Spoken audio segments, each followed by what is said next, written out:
और आगे बढ़ते हैं और आपको आगाह करते हैं, बवाना में मौसम सरमा के दौरान साग को खास अहमियत हासिल है।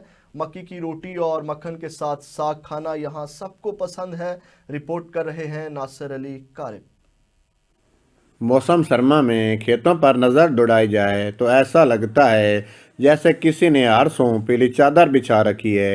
यहाँ पर इसके बीज से सरसों का तेल हासिल किया जाता है, वहाँ पर इसकी डंडियों से और पत्तों को तोड़कर साग बनाया जाता है और पत्तों से बड़ा शानदार किस्म का साग जो है वो पकाया जाता है। देहात में साग की सब्जी के लिए सरसों की गंदलों और पत्तों को तोड़कर खेत में लाया जाता है। ਮੈਨੂੰ ਲੱਭ ਗਿਆ देसी बाथू ਜਿਹੜਾ मैं इस साग दे विच पैसा पका के ते खासा।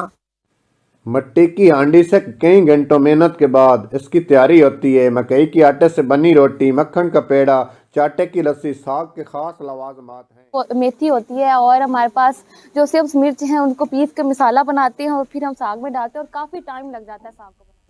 सरसों की फसल देखने में नहायत खुशनुमा, इसकी गंदलों से बना साग मकई के साथ चाटी की लस्सी का लाजवाब जायका रखती है। कैमरा टीम के साथ नासिर अली कारिब, टॉम न्यूज़।